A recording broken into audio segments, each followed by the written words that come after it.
Empezamos ahí entonces. Contemplación de los objetos mentales sería la sección de esta semana. Dice, ¿y cómo monjes el monje mora contemplando los objetos mentales como objetos mentales?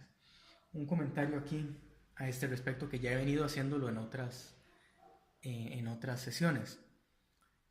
Tradicionalmente en meditación nos enseñan que es observar la respiración, pero ya hemos estado aprendiendo que meditar se divide como a grandes rasgos en dos grandes secciones, dos grandes como partes.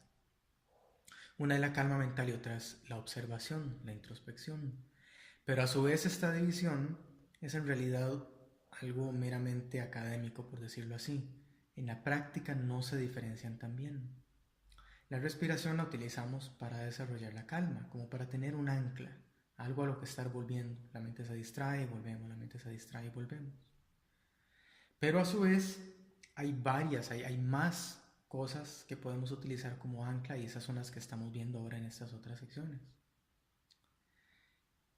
Y a su vez esa calma mental la utilizamos para observar. Entonces, por eso digo que la separación es un poco académica.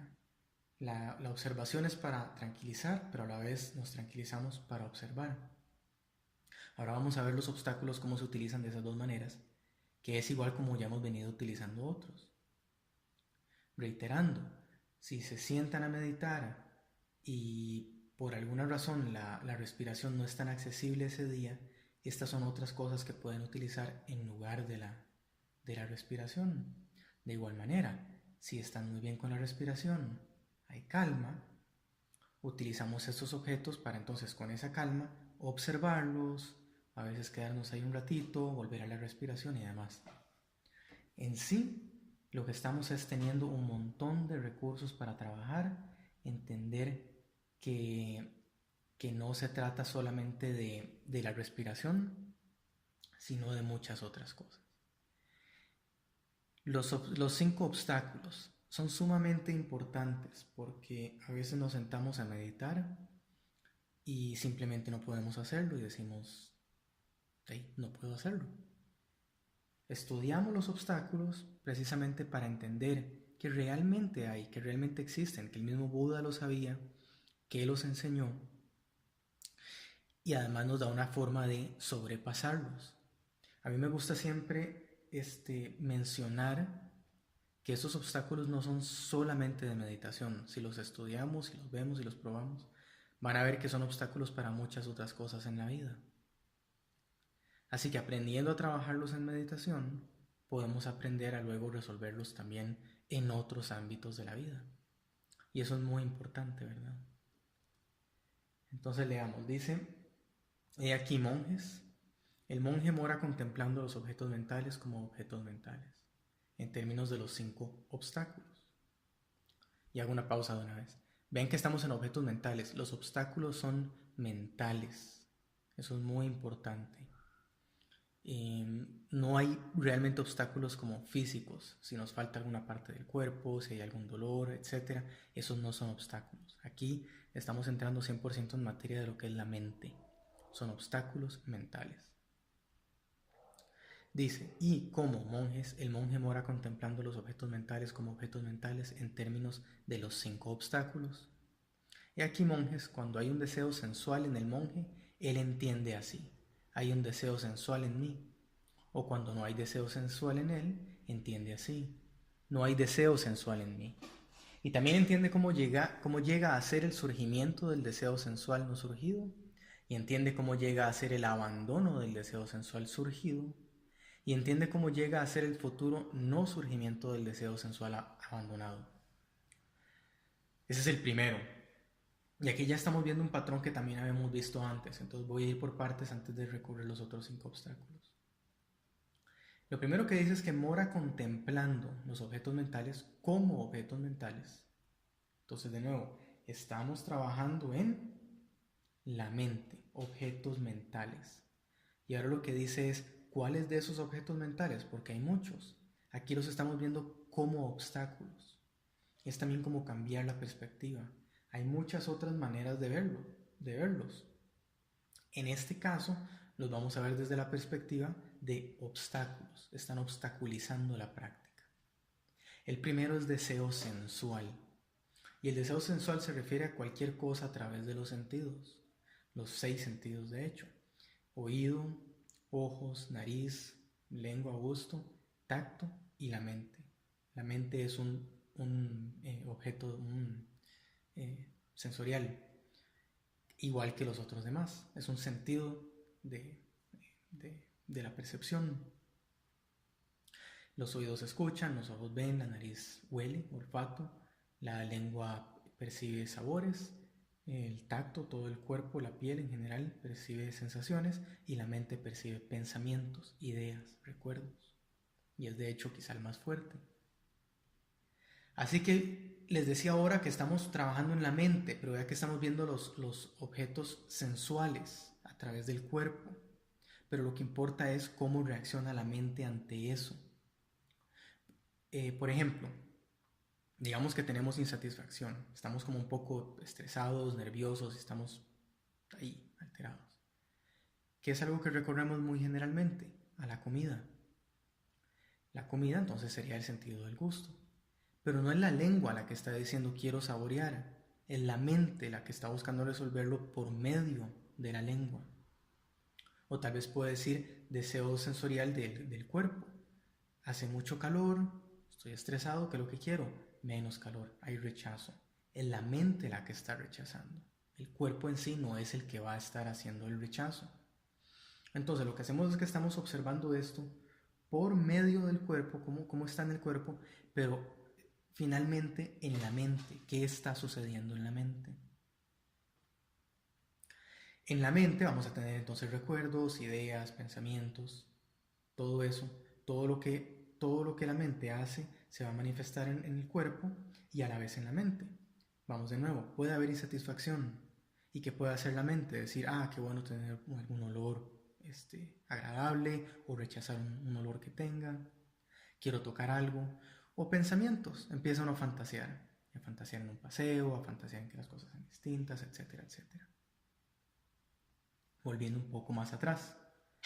Recuerdan que tenemos entonces shamatha y vipassana para ver cómo vamos a utilizar esto. Shamatha, observar la respiración. Lo que hacemos es observar cómo entra y cómo sale, cómo entra y cómo sale, cómo entra y cómo sale. Y les he dicho que, por ejemplo, vipassana, una técnica que utilizamos, es la de observar por medio de una palabra las distracciones. Aquí podemos hacer exactamente lo mismo. Digamos que la mente empieza a tener obstáculos y observamos esa distracción con una palabra así de sencilla: distracción, distracción, distracción, distracción. Puede ser también deseo, deseo, deseo. Algo sencillo, nada más para observar que esto es lo que está pasando. Pero como la idea es observar el obstáculo, podemos entonces empezar a trabajar poco a poco en ser más claros en cuál es el obstáculo. Ya no va a ser solo distracción, va a ser como un tipo de deseo y cómo está afectando eso a la práctica. Sin pelearnos con eso, sin frustrarnos por eso, simplemente observarlo.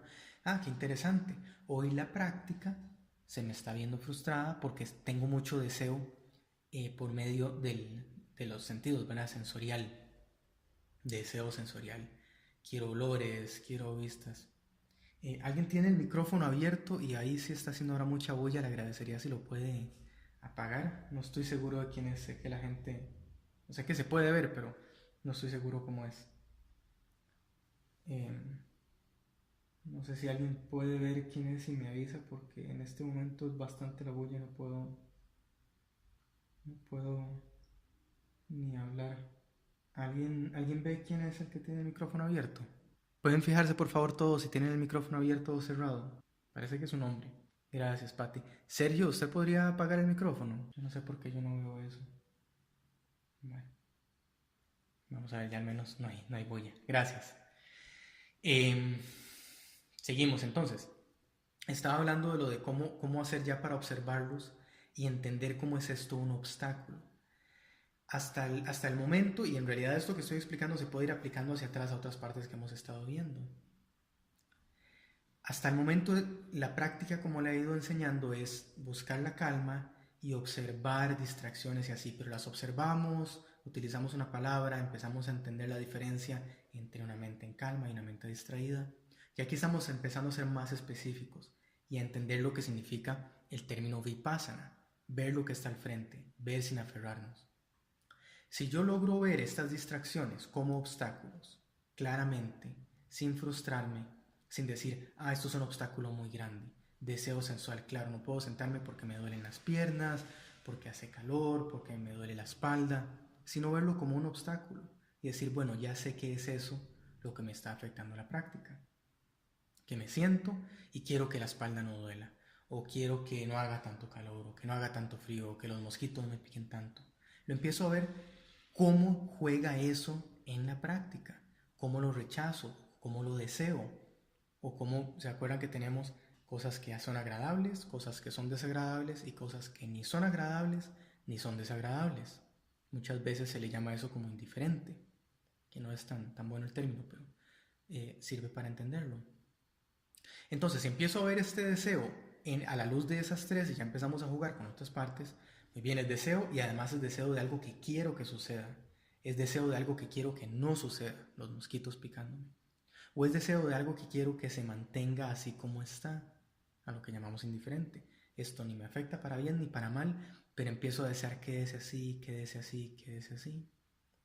Incluso puede ser cuando la meditación es muy buena y estamos en una calma muy, muy profunda y empezamos más bien a aferrarnos a eso y hay deseo de que continúe así, deseo de ese placer mental, de calma y calma, y más bien empieza a afectar el resto de la práctica, porque es tanto el deseo que se genera sufrimiento. No quiero que desaparezca, no quiero que cambie. Ese es el primero, ese es el deseo, y así es como podemos empezar a observarlo. Nuevamente, podemos utilizar una palabra, deseo, deseo, deseo. Puede ser un poco más extensa, nada más no se compliquen si ven que les empieza a afectar, no se vayan tan largo, pero puede ser deseo de ver algo, deseo de calma, ¿verdad? Deseo de sensaciones, o nada más en la mente, deseo, y van a ver que es medio fácil, y conforme pasa el tiempo es muy fácil ver que es deseo de oler, deseo del tacto, deseo en general del cuerpo. Ahí ustedes van encontrando cómo llegar. Yo siempre recomiendo empiecen por algo sencillo y conforme pase el tiempo y sea natural, van profundizando y observando mejor. Cuando la mente está en calma, aún estas distracciones son fáciles de ver. Y la última parte, que es muy importante de acá, que como les digo, ya la misma fórmula que estamos viendo repetirse, que es muy buena, dice, entiende, primero que todo recuerden, entiende. Y esa es clave, lo que estamos haciendo es entendiendo nada más el proceso, no es entender por qué quiero que no me duela, por qué no me gustan los mosquitos, por qué me asustó esa culebra que pasó ahí al frente, por qué el ruido de las loras hoy me molesta. No es eso, es entender que hay deseo y que ese deseo está afectando la práctica, nada más. Y aquí son las tres partes que dice. Y lo que entiende es cómo surge el deseo. Y lo que en realidad está diciendo es entender ese momento donde surge el deseo. No es de repente darnos cuenta que tenemos 5 minutos molestos porque hace calor. Vamos a llegar a justo el momento cuando el deseo y el rechazo por ese calor surge. En ese momento es esta parte que dice el surgimiento del deseo sensual no surgido, porque ahí es cuando podemos realmente trabajar, o al menos trabajar más efectivamente, porque donde lo veo que viene ya estoy listo. No es de repente darme cuenta, tengo 5 minutos aquí angustiado, ya no aguanto, ya me quiero levantar, ya me quiero ir. Es mejor darnos cuenta en el momento en que surge. Entonces ahí puedo dejarlo ir y no llegar a pasar media hora, 40 minutos mal. Luego dice, entiende cómo llega a ser el abandono del deseo sensual surgido, que de nuevo es sumamente importante. Si pasa esto, que 10 minutos después me doy cuenta que estoy así, ir aprendiendo que todo lo que surge cesa es una gran herramienta, porque ya estoy ahí, pero recuerdo, cesa. ¿Y cómo hago para tener confianza en eso? Porque una y otra vez cuando esto surge, observo cuando se va. Y de tantas veces ver, se fue, se fue, se fue, aún algo que pensamos que es muy grande, que es muy pesado, se fue, se fue. Eventualmente tenemos mucha confianza en que se va a ir. Ahora un dolor grande, una angustia grande, un rechazo grande, un deseo grande. ¿Cierto? Esto también se va. Porque una y otra vez lo estamos viendo y perdemos esa noción de que todo es eterno. siempre soy así, siempre estoy mal, siempre meditar es de esta manera. No, aprendemos que todo surge y se va. Y la otra parte súper hermosa e importante, entiende cómo llega a ser el futuro, no surgimiento del deseo sensual abandonado. Vea que dice abandonado, no rechazado. No estamos ahí haciendo cosas y generando rechazo, que eso es ira. Y ya vimos que es una de las tres cosas, hemos visto eso, que genera sufrimiento, genera cama y demás. Entonces no estamos rechazando, simplemente estamos abandonando. Estamos llevando la atención hacia otro lado. Si la mente tiene estrés y ya conocemos dónde hay calma, simplemente llevamos la atención a la calma y así hacemos para abandonar. Que se vaya, ya sabemos que se va a ir. Y de nuevo, ¿por qué esta parte es tan importante?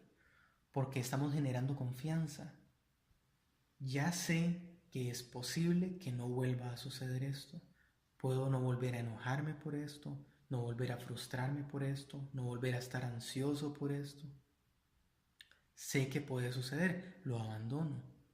Y conforme pasa el tiempo vamos viendo lo mejor y mejor y de repente decimos, qué interesante, llevo tanto tiempo realmente sin sentirme mal por aquello que pensaba que era de siempre. Desde la infancia traía esto. Qué interesante, desde que empecé a abandonarlo, no volvió a surgir y puede llegar a no surgir del todo nuevamente. Las cosas que antes nos frustraban o que nos generaban deseo y deseo del que genera sufrimiento, podemos abandonarlas y no se vuelven a dar. Dice aquí Miriam una pregunta, me da angustia y salgo de la meditación. ¿También es deseo? Claro, tenemos los dos tipos de deseo de que algo exista y de que algo deje de existir. Si es angustia, es deseo de que algo deje de existir. Esa es la angustia, el rechazo. Por eso les decía acá, es abandonar, no es rechazar. Deseo de que no exista. Estamos rechazando. Que es uno que usualmente se pierde. Pensamos que es rechazo nada más o ira, pero es deseo, es una forma de deseo. Deseo que algo no exista. Igual que los mosquitos, deseo que ya no me piquen, ¿verdad? Deseo también se le llama deseo de no existir. Quiero que esto no exista. Y también se puede ver de otra manera. Puede ser deseo porque esto deje de existir o deseo de que algo más exista. Hay angustia, deseo que exista la calma, ¿verdad? Deseo de que se venga otro temblor, que ayer tembló por acá y estaba hablando con alguien en México, ¿verdad? Que también el terremoto que tuvieron hace poco, aquí se sintió fuerte. Yo estoy alejado de donde fue el epicentro, pero se sintió fuerte. Entonces puede ser un deseo de que no hayan temblores. Ese es el deseo, que haya calma, que sea un país en el cual no haya ese tipo de cosas. Ahorita de hecho tenemos creo que 4 volcanes activos, ahora están viniendo temblores, además de los temblores por los volcanes. ¿Verdad? Entonces yo podría desear que nada de esto exista, que sea un país con menos problemas de ese tipo naturales. O puedo desear que eso deje de existir directamente, entonces son las dos formas de deseo. Deseo de rechazar, deseo de que no exista o deseo de que algo distinto exista.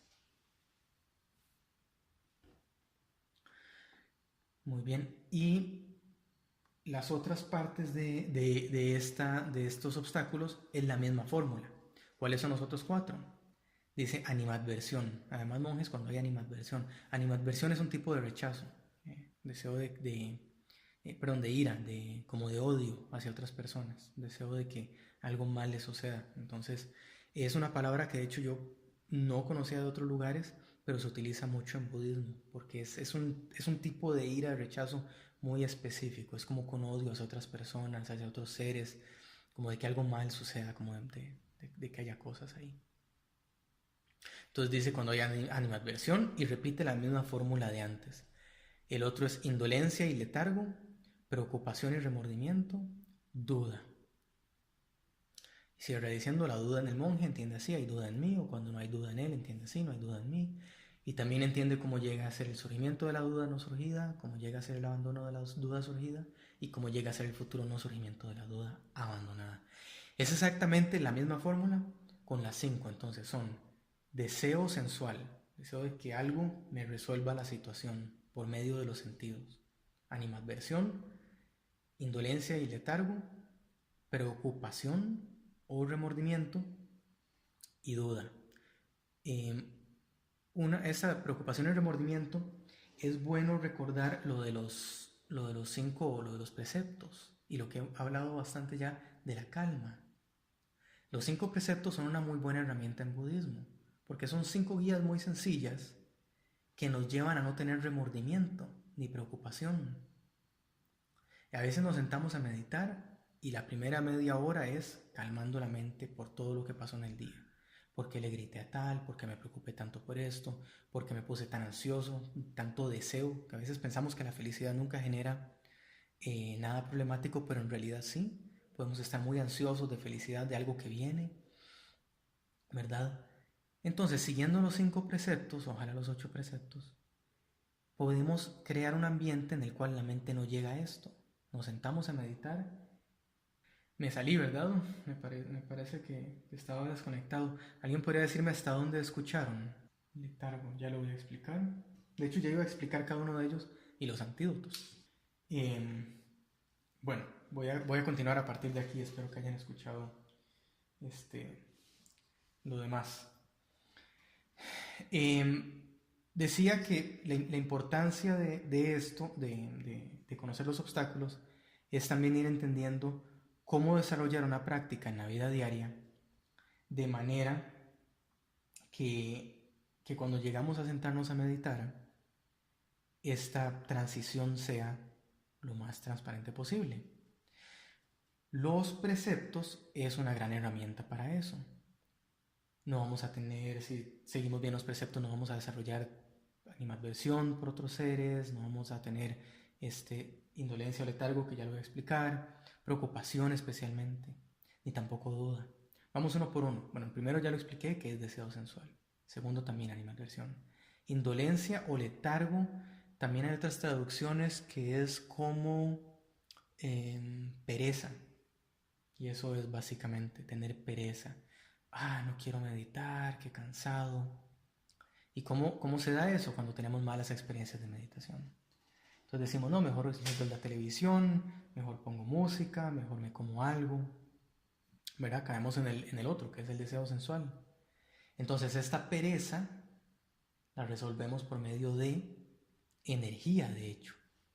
Energía mental principalmente, y también un poco de energía física.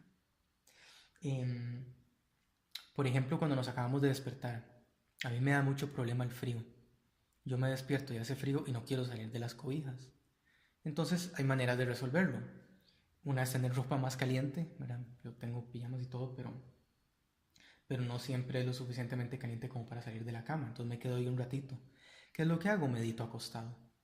Agarro el cronómetro que tengo, lo pongo y hago una meditación acostado mientras ya estoy listo para levantarme. Aún así puede que ahí haya algo de pereza. Entonces esa energía la podemos desarrollar con meditación caminando. Esa a mí me ayuda montones en la mañana. Ya hemos visto un poco de meditación caminando, lo vemos en las posturas. Entonces, en la mañana eso es muy bueno. También en la noche, siempre para mí son los dos casos que utilizo. En la mañana hay poca energía, en la noche más bien puede que haya mucha energía. Entonces utilizamos meditación caminando para regular esa energía. Y aunque aquí habla de indolencia, letargo o pereza, ese exceso de energía también nos puede llevar a algo parecido. Entonces en este caso se resuelve por medio de energía.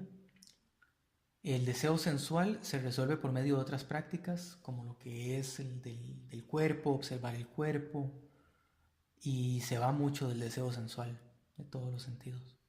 Animadversión se resuelve por medio de el amor compasivo, la compasión, la ecuanimidad, la felicidad empática. Preocupación y remordimiento es por medio de los preceptos también. No cometer nada que nos va a llevar al remordimiento, a la preocupación, ¿verdad? Ese es preventivo, muy, muy preventivo. No hagamos nada que nos va a generar remordimiento. Y la duda por medio de la confianza en el Dhamma, por medio de la confianza en la práctica. Si hacemos la meditación y vemos que es muy buena, ¿verdad? Eso nos trae confianza. Entonces, ¿por qué vamos a dudar? ¿Por qué vamos a llegar y decir que hago medito?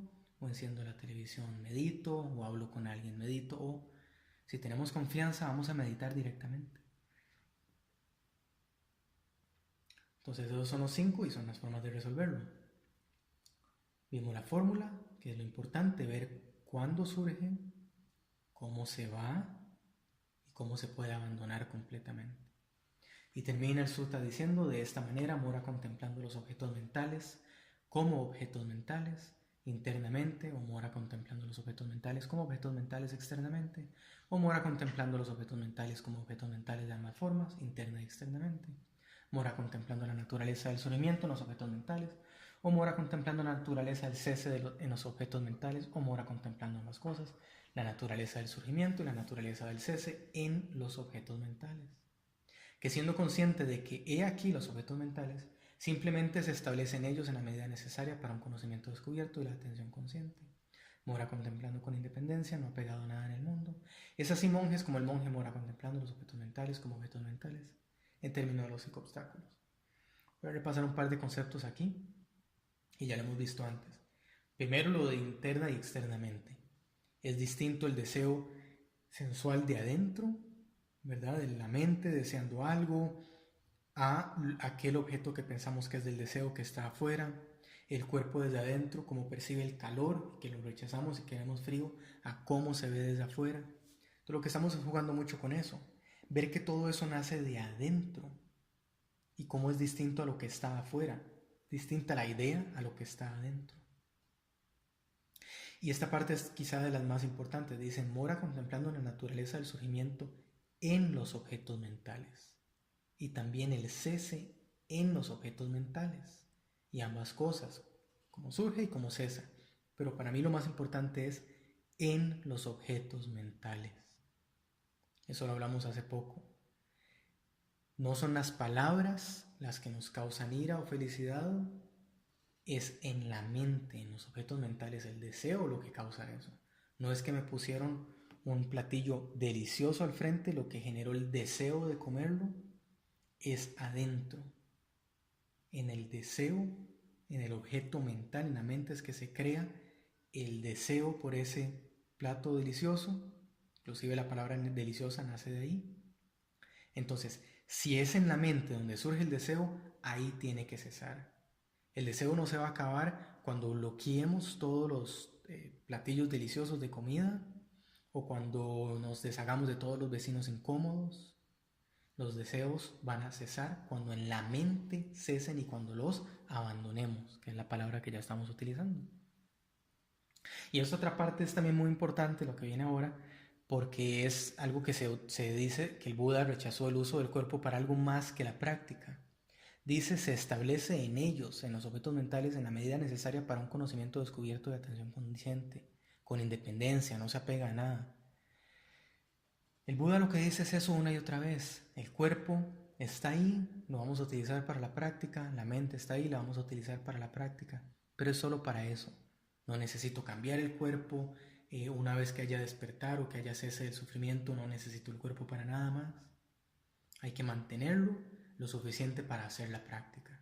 Si por ejemplo tenemos mucha hambre y estamos mareados y quizá haya demasiada debilidad en el cuerpo, eso está mal. Comemos un poco para que el cuerpo esté bien y hasta ahí, ¿verdad? Para luego observar tal vez el deseo de que hace un poquito de hambre, hay un poquito de hambre.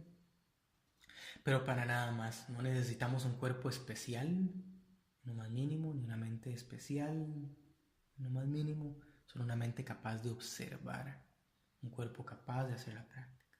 No importa si nos faltan piernas, brazos, orejas, ojos, todo está bien, en todo caso podemos meditar. Que eso lo estábamos hablando en el foro hoy, de que si quemar el cuerpo después de la muerte afectaba. Para nada, el cuerpo puede ser de cualquier forma, sea grande, pequeño, gordo, flaco, de cualquier color, todos funcionan bien.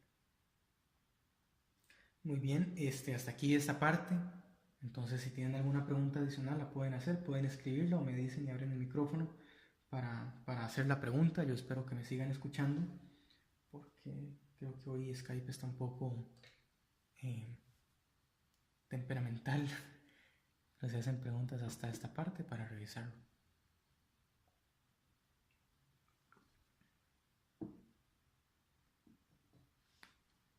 Creo que Patti está escribiendo. Sí, claro. La pregunta es: ¿se puede no sufrir por ruidos del tráfico? Eso es precisamente lo que estamos viendo acá y vea que bien se une con esta última parte. Dice que el surgimiento es en la mente. Estamos aprendiendo a ver cómo todo surge y cesa en la mente. Los ruidos del tráfico, ¿dónde están? Están afuera. El sufrimiento está adentro. Suena un pito, suena el tráfico y en la mente es de donde surge el rechazo. ¿Cómo puede ser eso, por ejemplo, deseo sensual? Empieza a haber bulla y bulla y bulla y los tímpanos suenan y el deseo sensual es el deseo por un oído que no simbre de esa manera. Deseo sensual de calma. Eso es un deseo sensual. Entonces estamos buscando eso. También puede haber animadversión, odio por esa persona que está pitando o que está acelerando o que pasan las motos, que yo no entiendo cómo la ley permite que las motos suenen tan duro, honestamente. Pero entonces pasa y entonces ahí hay animadversión. Esa persona en su moto, ¿verdad? Preocupación, remordimiento. Ya pensé mal de la persona y ahora estoy remordimiento. Duda, ¿será posible? Lo que usted está exponiendo ahora. Vea cómo estamos viendo los obstáculos. Viene la duda, ¿será posible no sufrir por eso? Entonces podemos observarlo a nivel de obstáculos. Y claro que sí, porque si aprendemos que todo eso surge en la mente, ¿qué importa si la moto está ahí, si el pito está ahí, si el carro está ahí, etcétera? Todo eso puede seguir existiendo y así es como estamos entrenando la mente. La estamos entrenando a que está aquí en calma, estamos observando la respiración o cualquier otro objeto que utilizamos de ancla. Hay una distracción, hay algo externo y la mente va hacia allá. La mente entrenada es observar el momento en que se está dando la distracción, dejarla ir y volver al objeto del ancla. Una y otra vez. Esa es la mente entrenada.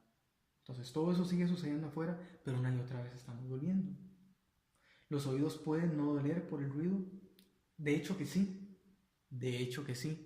El frío, los oídos, todo lo demás, los sabores, todo eso, o sea, uno puede realmente llegar a separarlo. Siempre habrá una parte física, un estímulo físico, pero es como una segunda parte la cual deja como de aferrarse a eso, deja de perseguirlo tanto. Entonces eso es lo que realmente deja de suceder.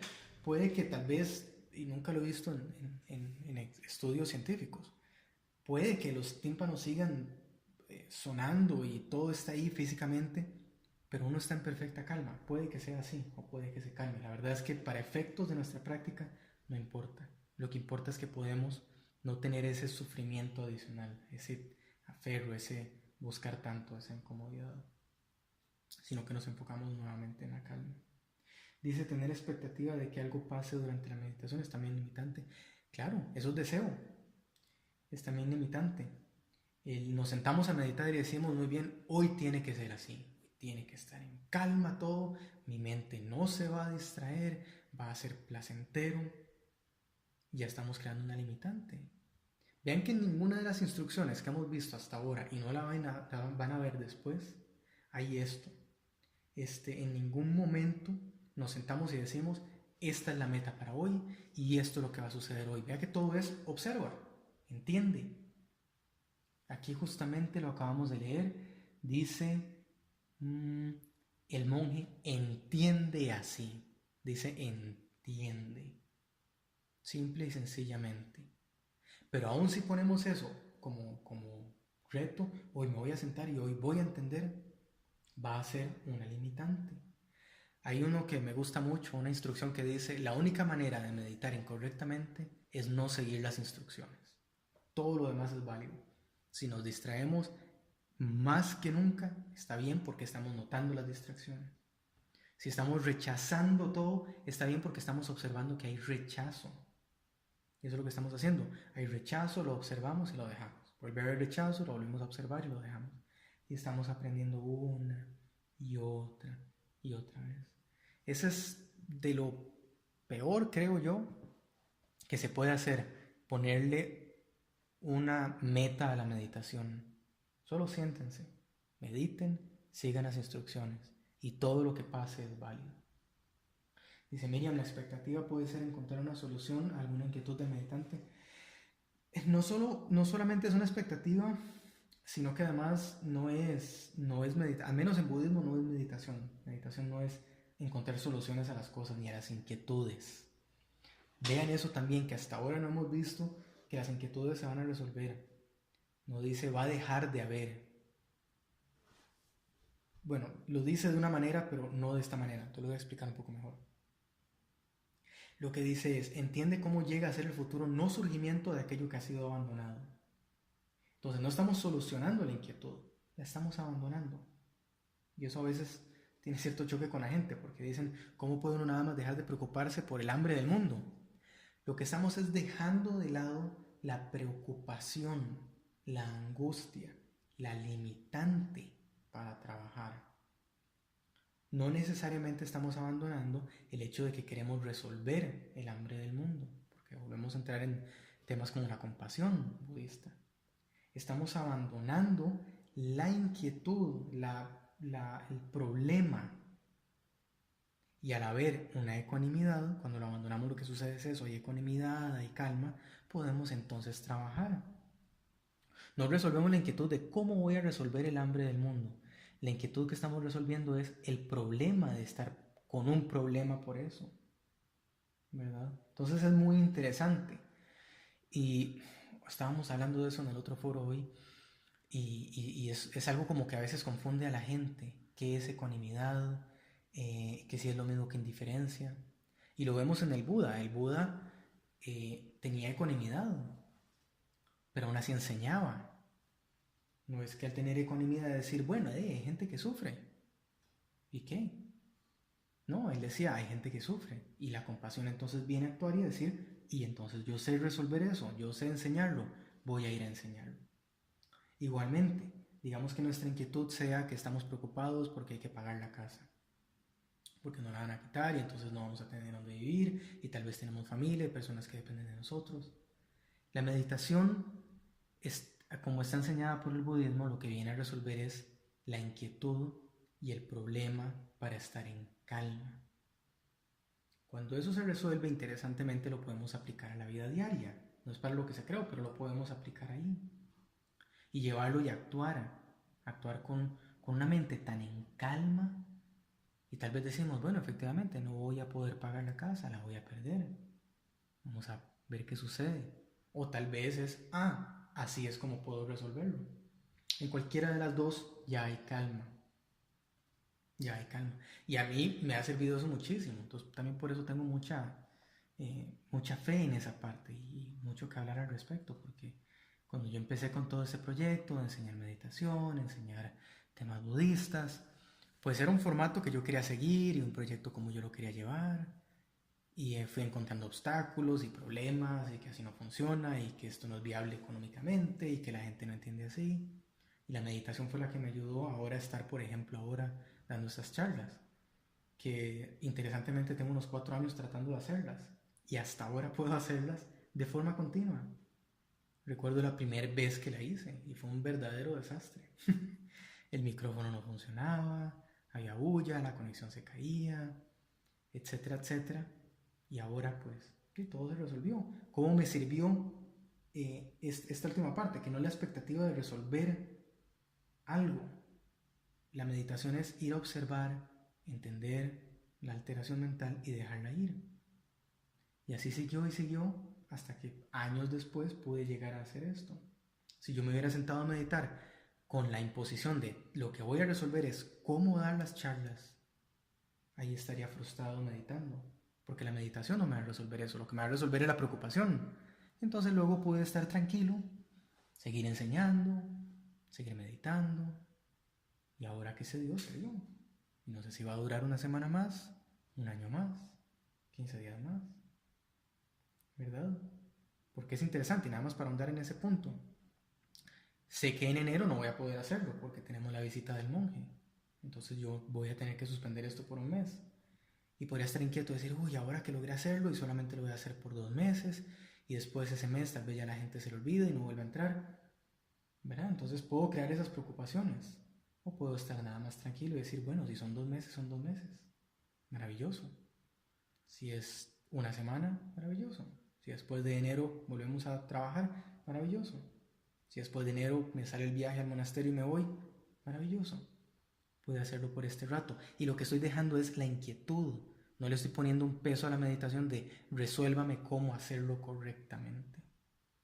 Solamente estoy observando la inquietud, estoy observando los obstáculos, todo lo demás y dejando ir esa parte. Lo otro no es un tema de meditación porque hay muchas maneras de resolverlo. Y eso ya le toca a cada quien dependiendo de otras condiciones. Pati pregunta, ¿en budismo se hace conexión con la naturaleza, como los árboles o flores? No, pues depende de cómo defina conexión.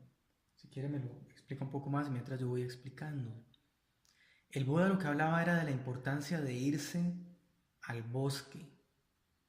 Ya en la época de él existía el concepto un poco de ciudad, que no eran tan grandes como ahora, pero él lo que hablaba era de irse al bosque en el sentido de ir a un lugar donde uno puede practicar mejor, alejado de bulla, alejado de otras personas.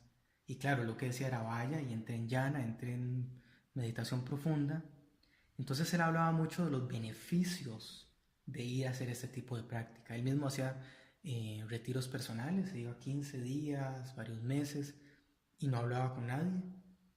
Perdón, solamente había alguien que podía ir a darle la comida del día, pero él no recibía preguntas, no interactuaba. Y él recomendaba hacer esto, la mejor manera es pues en el bosque o en algún lugar. De hecho, él hablaba mucho de lugares recluidos y pues claro, y eran bosques, tal vez hubiera desiertos, hubiera dicho, bueno, vayas al desierto, pero el lugar donde él vivía no había nada de eso, tampoco estaba tan cerca de las montañas y así, pero inclusive en la caverna son muy utilizadas.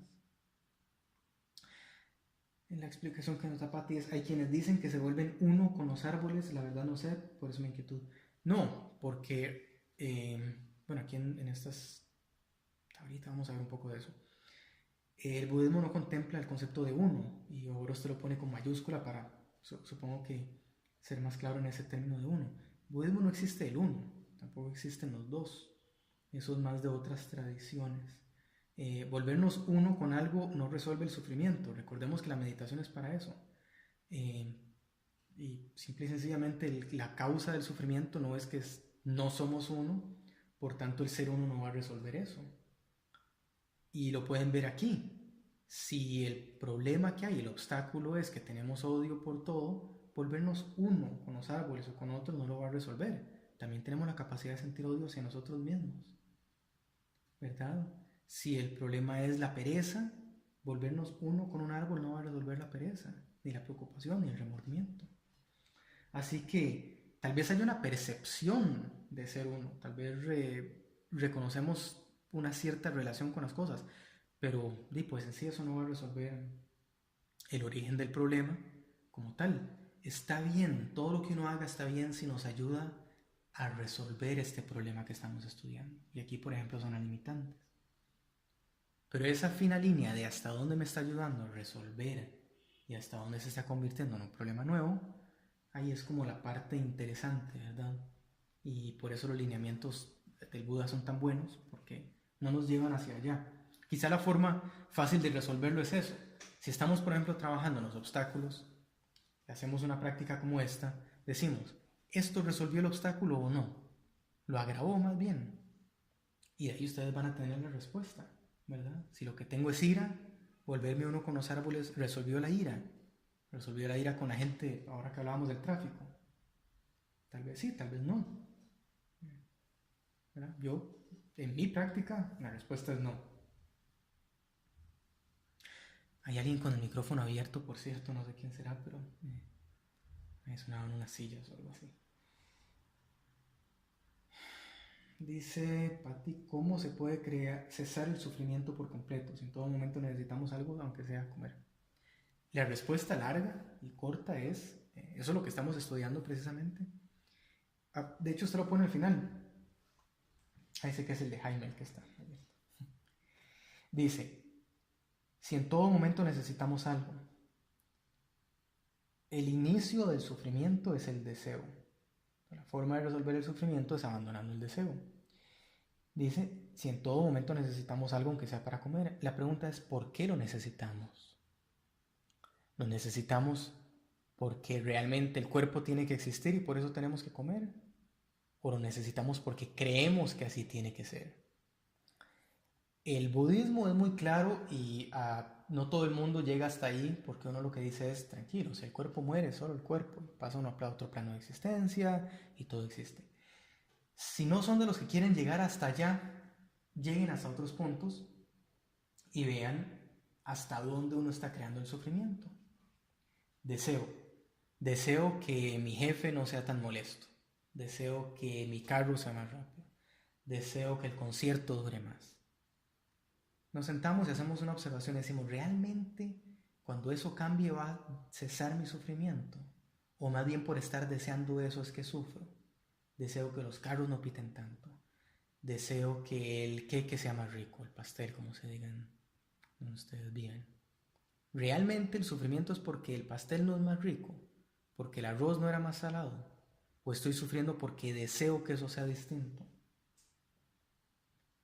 Si aprendemos a observar eso, que es precisamente el ejercicio de meditación que ya hemos visto una y otra vez, ver a dónde surge ese sufrimiento, podemos abandonar eso. ¿Ve? Entonces sí, realmente se puede cesar el sufrimiento por completo. Todo está hasta donde cada quien quiera llegar. Sí, está bien, tal vez yo necesito algo para comer, pero ¿dónde está el sufrimiento? En que quiero algo para comer, tengo arroz al frente, arroz blanco, y no quiero arroz blanco. Quiero arroz de tal otro tipo, quiero alguna carne en especial, quiero algún postre en especial. Si entendemos eso, vemos realmente dónde está surgiendo el sufrimiento y lo dejo ir. Ahorita he podido hacer una muy buena práctica en la cual yo me estoy cocinando y soy muy mal cocinero. Tengo pocas cosas acá, de hecho acabo de comprar un poco de curry porque mi único condimento era la sal. Entonces ha sido un bonito experimento en estos días, de realmente si quedó feo, si quedó rico, yo mismo me lo hago y honestamente yo no aprecio mucho mi cocina, pero es muy interesante, porque entonces he podido jugar mucho con eso. Estoy creando sufrimiento porque no tengo mejores comidas o estoy bien y ha sido realmente una muy buena práctica. Pregunta Patti, ¿cómo se manejó el Buda el resto de la vida para no sufrir? Él estaba despierto. Todo ser despierto ya no sufre. Entonces una vez que uno está despierto, ya no sufre. Él tenía todavía contacto con gente, pero ya no sufría. Si hacía calor, si hacía frío, si había comida, si no había comida, no hay sufrimiento. Todo ser despierto ya abandonó el sufrimiento. Dice Sergio, ¿el objetivo de todas las técnicas de meditación es entrenarnos en estar en el presente? No. Bueno, perdón, en budismo no. Otras técnicas de meditación quizás sí, hay muchísimas. En budismo no se trata de estar en el presente. Eso es un error muy común que se da por la forma en que se explican las cosas y obviamente por maestros que han tergiversado la información. El budismo utiliza el presente como un lugar, como un recurso para observar. Volvamos acá, justamente lo tengo al frente. Dice, entiende cómo llega a ser el surgimiento de la duda no surgida. ¿Cómo hago para observar el momento en que surge la duda, en que surge el deseo, en que surge el letargo? ¿Cómo hago para observar el momento en que surge en otro momento? Tengo que hacerlo en este momento, el momento en el que surge. Por eso es que utilizamos el presente. No es solamente para estar en el presente. Más bien, el mismo Buda hablaba de que hacer jhana es placer aquí y ahora y ya. Así lo decía. Es placentero aquí y ahora y ya. Ahí murió. No sirve para nada más. Pero si entendemos que utilizar el aquí y el ahora, este momento, es para otra cosa, ahí sí sirve de algo. Entonces utilizamos el presente para observar cómo llega a ser el surgimiento de la duda no surgida. Tenemos que verlo aquí y ahora. No puedo sentarme aquí y ahora a ver, ayer cómo fue que me enojé. Ayer cómo fue que me puse feliz. ¿Cómo fue que tuve duda? No vamos a tener la capacidad de recordarlo y observarlo cómo surge y las otras partes, cómo se abandona. Si yo me siento ahora a decir, hace 5 años, cuando esa persona me dijo eso, ¿cómo fue que me enojé? No lo vamos a poder ver claramente. Y me hace falta. Hoy me voy a enojar de nuevo. Hoy me voy a frustrar de nuevo. Hoy voy a tener rechazo de nuevo. Voy a tener preocupación de nuevo. Veámoslo ahora.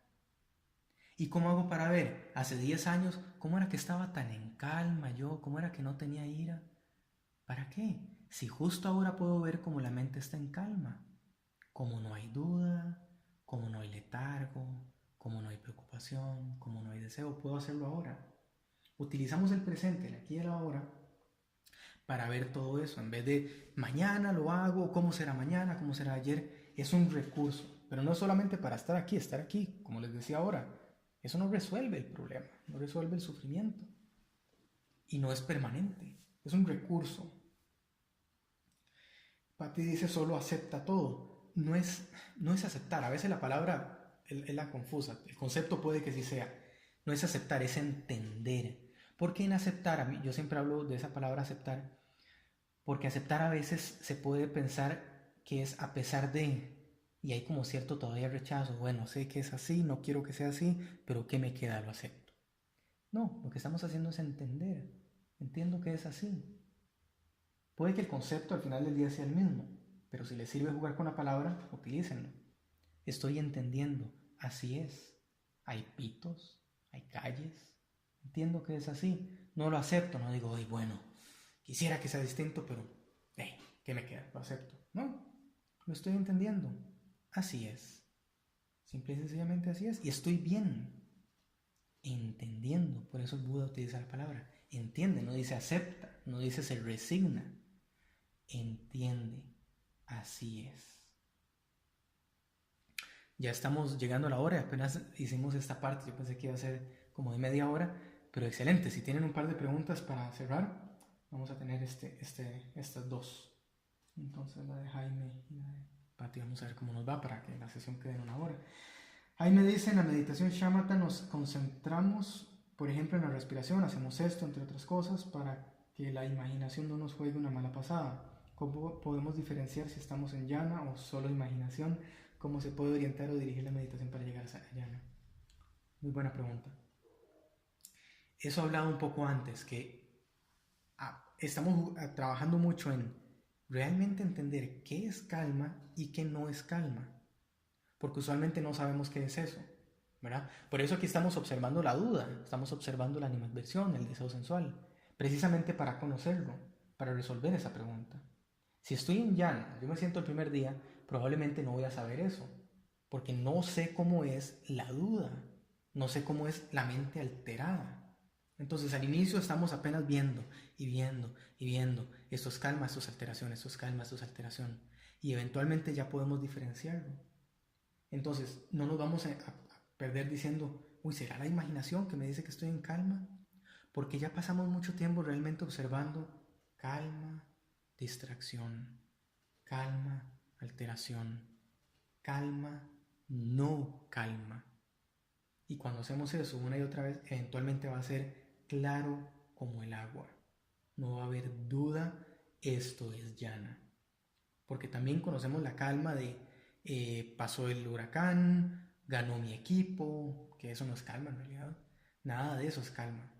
Pero es lo que creemos que es calma. La calma de pasó, cambió. Eso no es calma, eso sigue siendo deseo. Deseo y hay una cierta alteración de, qué bien, ya tal cosa. Sigue siendo alteración. Esa calma la vamos a aprender cuando realmente meditemos. Y es cuando uno dice, hey, qué interesante, eso realmente no era calma. Que ganara mi equipo no era calma. Todavía había otro tipo de alteración. Que conseguía algo que comer que me gustaba, no era calma, seguía siendo deseo. Entonces cuando hacemos esto una y otra vez, créame que la diferencia entre jhana y no jhana es clara como el agua. Pero son de esas cosas que no se pueden explicar de afuera. Es como explicar al balance en la bicicleta. ¿Verdad? Como le explica a alguien, usted va a ver y esto es balance. Cuando no se siente para un lado y para el otro. Y uno dice, pero ¿cómo voy a saber si me estoy balanceando o nada más voy ahí en la bicicleta y eventualmente me voy a caer? Uno aprende a diferenciarlo, pero es algo que hay que ir y explorarlo realmente y entenderlo. Así que es medite y preste mucha atención a eso y va a ver que es claro, que es la última parte. Dice, ¿cómo podemos diferenciar eso? ¿Cómo dirigir la meditación al llegar a jhana? Lo que les decía ahora, siguiendo las instrucciones. Siguiendo las instrucciones, para allá vamos, porque todo está diseñado para llegar ahí.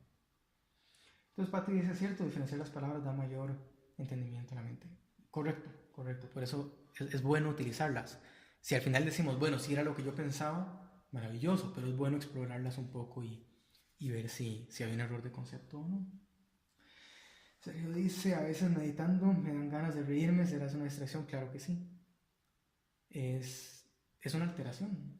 Todo lo que sea alteración es distracción. A veces dicen, no, pero es bueno estar feliz y reírse. Sigue siendo una alteración. Sigue siendo no calma. De hecho, los primeros yanas hay mucho placer. En cuarto yana ni eso hay. Es algo más, es distinto. No es placer ni es rechazo, es algo más. Por eso es tan difícil explicar el concepto del cese del sufrimiento en budismo, el concepto de felicidad. Porque solamente conocemos ese tipo de felicidad. Reírse, placer sensual, resolver algo. Se llaman más placeres. A veces yo también evito utilizar la palabra felicidad y utilizar la palabra placer. Son placeres. Y reírse o estar atraído hacia algo va a ser distracción. Y si quiere ver por qué que es la forma más clara, vea cómo se siente cuando para ese deseo de reírse. Cuando se va el placer, cómo lo sentimos. Por lo general, y entre más fuerte sea el placer, más fuerte es el rechazo cuando se va. Porque nos aferramos, no se vaya, quiero estar ahí. Y ahí viene la distracción, ahí viene el sufrimiento. Creo que es Ajahn Chah. Hoy estaba terminando de hacer una revisión de un libro que se está traduciendo de Ajahn Chah. Y sí, estoy casi seguro que fue ahí donde lo vi hoy. Y hablaba de eso. Sufrimos cuando alguien muere, pero deberíamos de sufrir cuando nace. Porque si estamos atentos a que cuando nace, si estamos atentos a que va a morir, ahí es cuando realmente deberíamos de sufrir. Y eso es lo que pasa con los placeres. Se nos olvida que se van a acabar. Entonces, hacia lo que vamos es a estar atentos. Por eso esta fórmula es tan buena. Atento al momento en que surge, atento al momento en que se va. Si estoy atento al momento en que surge, ya estoy preparado que se va a ir. Y no voy a sufrir tanto. Si estamos atentos cuando es nacimiento, cuando alguien nace, si sabemos va a morir, entonces no sufrimos cuando muere, ¿verdad? Pero ¿por qué esperarnos a que muera para sufrir? Mejor nos vamos antes y estamos conscientes, sí, yo sé que se va a acabar. Tengo brazos, sí, yo sé que se van a acabar. Tengo esto, yo sé que se va a acabar. Con la risa es igual, nos distraemos seguidos, qué bien, hay risa, hay risa, hay risa. Presta atención, se va a ir. Esté preparado. Cuando se va, ¿cómo se sintió? ¿Quiere repetir eso? No creo, no se siente bien cuando los placeres se van. Bien, hasta aquí da tiempo la sesión de hoy para mantenerlo como en 1 hora.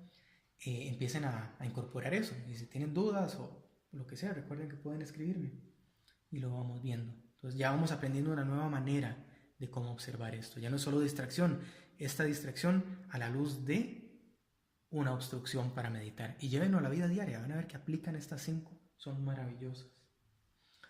Les agradezco haber estado en la sesión, espero que haya sido provechosa. En unos días la subo para si alguien quiere repasar algo o esas partes que se cortaron.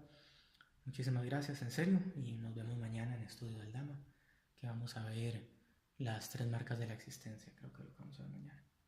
Quedo ahí a la orden. Muchas gracias. Hasta luego.